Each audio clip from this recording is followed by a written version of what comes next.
வணக்கம் வாங்க, நான் உங்கள் தோழி பிரியா ரமேஷ். இன்றைக்கி என்ன பார்க்க போகிறோம்னா கோதுமை அல்வா தாங்க பார்க்க போகிறோம். கோதுமை அல்வா பார்த்திங்கன்னா செம சூப்பராக டேஸ்ட்டாக 10 நிமிஷத்தில் அசத்தலான கோதுமை அல்வா ரெடி பண்ணிடலாம். இதுக்கு தேவையான பொருட்கள் என்னென்ன அப்படிங்கிறத வாங்க பார்க்கலாம். கோதுமை மாவு 1 கப், நெய் 1 கப், நாட்டு சர்க்கரை 1 கப்,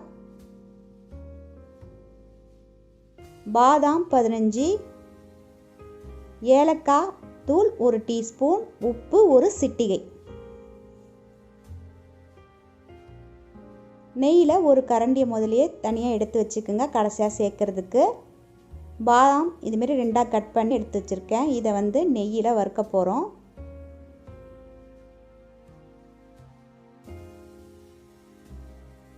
நெய் இதில் இப்போ சேர்க்குறேன். கட் பண்ணி வச்சுருந்த பாதாம் அதில் சேர்த்து ரோஸ்ட் பண்ணி எடுத்து தனியாக செப்பரேட்டாக எடுத்து வச்சுக்கணும். கடைசியாக தான் இதை நம்ம சேர்க்க போகிறோம். இப்போ தனியாக விரல வச்சுட்டேன். இப்போ கோதுமை மாவு அதில் சேர்க்குறேன். கட்டி இல்லாமல் மெதுவாக இந்த மாதிரி லோ ஃப்ளேமில் வச்சுக்கோங்க. கிளறிட்டே இருங்க, கையை விடாமல்.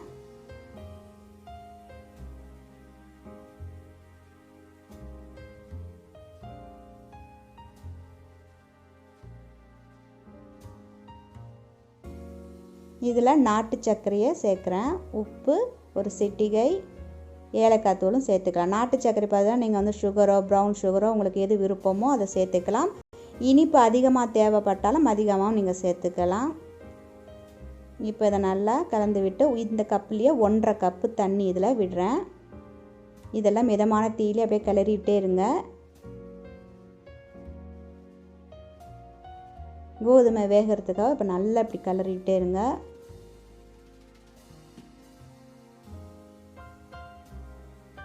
கட்டி இல்லாமல் இருக்கணும், இந்த லம்ஸ் மாரி இருக்கக்கூடாது. அதனால் நல்லா அதுமாரி கலரி விடணும். இப்போ பார்த்திங்கன்னா அது ஒட்டாமல் வரும். அந்த கடாயில் ஒட்டாமல் வர ஸ்டேஜ் வரைக்கும் நல்லா அதுமாரி இதுமாரி கலரி விட்டுட்டு நம்ம வறுத்து வச்சுருந்த பாதாம்லாம் இருக்கு இல்லையா, அதை சேர்க்க போகிறோம்.